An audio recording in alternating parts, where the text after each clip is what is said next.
بسم اللہ الرحمن الرحیم۔ آج کا پہلا سوال ہے کمپیوٹر میں استعمال ہونے والے سافٹ ویئر بغیر خریدے استعمال کرنا۔ اس کا مطلب یہ ہے کہ اکثر سافٹ ویئر پیڈ ہوتے ہیں، وہ فری میں اویلیبل نہیں ہوتے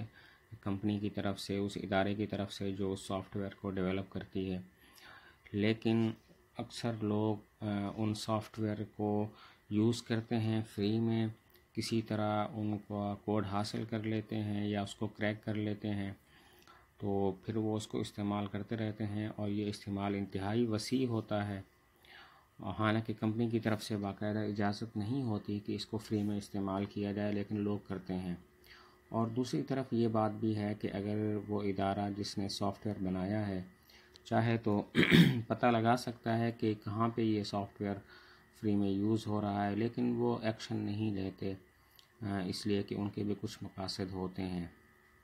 تو اب پوچھنا یہ ہے کہ اس طرح کے سافٹ ویئر بغیر اس کے قیمت ادا کیے جائز ہوگا یا ناجائز؟ تو جواب یہ ہے کہ ان کو پتہ بھی ہے ادارے کو کہ یہ سافٹ ویئر یوز ہو رہا ہے بغیر قیمت ادا کیے، اس کے باوجود بھی وہ ایکشن نہیں لیتے، تو اس قسم کے استعمال پر فری استعمال پر کوئی قباحت شرعی طور پر نہیں ہے، ان کو استعمال کیا جا سکتا ہے۔ اگلا سوال ہے، میں دوا کے ہول سیل دکان میں کام کرتا ہوں، میرے رشتہ دار کبھی کبھی مجھے دوا لینے کے لیے دیتے ہیں، میں دوا خرید کر دیتا ہوں ہول سیل ریٹ میں صرف اللہ کے لیے مدد کرتا ہوں، جب میں پیسہ لیتا ہوں تو جیسے 3093 روپے ہوئے تو کبھی 3100، کبھی 3200 میرے منع کرنے کے باوجود دے دیتے ہیں، کیا جو ایکسٹرا پیسہ جو مجھے ملا وہ سود میں شمار ہوگا؟ لینا میرے لیے جائز ہے یا نہیں؟ سوال کا مقصد یہ ہے میں ہول سیل دکان پہ کام کرتا ہوں میڈیسنز کی، اور میرے رشتہ دار مجھے کہتے ہیں کہ تم یہ دوائی لے آؤ، تو میں اس ریٹ پہ لے آتا ہوں جو ہول سیل ریٹ ہے، یعنی کم قیمت میں، لیکن وہ میرے رشتہ دار مجھے اصلی جو قیمت ہوتی ہے، جو زائد قیمت ہوتی ہے، وہ دے دیتے ہیں جو عام طور پر دکانوں میں ملتی ہے۔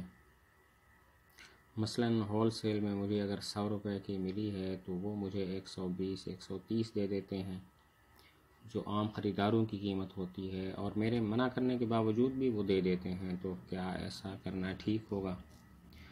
جواب یہ ہے کہ اگر وہ خوشی سے ایسا دیتے ہیں تو پھر آپ کے لیے انکم حلال ہے، آپ انہیں ریٹ بتا بھی دیتے ہیں اور اس کے باوجود بھی وہ آپ کو زائد پیسے دیتے ہیں، تو اس میں شرعاً کوئی قباحت نہیں ہے۔ اگلا سوال ہے، ہمارے گاؤں میں کوئی بینک وغیرہ نہیں ہے، جس کی وجہ سے پیسے جمع کرنے میں نکالنے میں بڑی پریشانی ہوتی ہے، جس کی وجہ سے ہمارے گاؤں کی جماعت خود کی بینک بنانے کے بارے میں سوچ رہے ہیں تاکہ ہمارے مسلم بھائی کو غیر مسلم کے بینکوں کو نہ جائیں، اور شریعت کی نظر میں بینک کا مال حرام ہے، اگر ہے حرام ہے تو اس کی کوئی اور صورت جس میں جماعت والوں میں اتفاق باقی رہے۔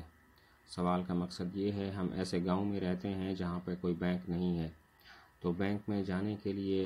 بینک سے رقم نکالنے اور جمع کرنے کے لیے کسی اور جگہ جانا پڑتا ہے، اور سوال سے بظاہر یہ لگتا ہے کہ کسی اور جگہ جاتے ہیں تو وہاں غیر مسلمز کے بینک ہیں،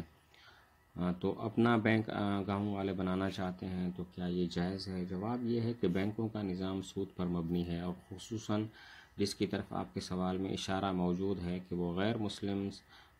لوگوں کے بینک ہیں، تو وہاں پر تو یقیناً ہی سودی کاروبار ہوگا، تو اس میں تو ٹرانزیکشنز جائز نہیں ہیں، پیسے جمع کرانا یا پیسے نکالنا۔ اور آپ نے جو بات کی ہے کہ گاؤں والے خود کا بینک بنانا چاہتے ہیں، تو اس کی وضاحت درکار ہے کہ وہ کس قسم کا بینک وضع کرنا چاہتے ہیں، بنانا چاہتے ہیں، اس میں کس قسم کا کاروبار ہوگا، تو اسی کے مطابق پھر جواب دیا جا سکتا ہے۔ اگلا سوال ہے کہ دوران زچ کی جینیاتی ٹیسٹ کروانا کیسے ہے؟ سوال کا مقصد یہ ہے کہ دوران حمل کے دوران یا پھر بالکل وضع حمل کے قریب، یعنی بچہ پیدا ہونے کے قریب اگر کوئی ٹیسٹ کروانا چاہے کہ بچہ ہے یا بچی ہے تو یہ کیسے ہے، یہ ٹھیک ہے یا ٹھیک نہیں ہے؟ تو جواب یہ ہے، یہ بالکل لغو اور بیکار سا کام ہے، اللہ پر توکل کرنا چاہیے کہ اللہ تعالیٰ کیا عطا فرماتے ہیں، بچہ یا بچی، اس طرح کے فضول کاموں سے اجتناب ضروری ہے۔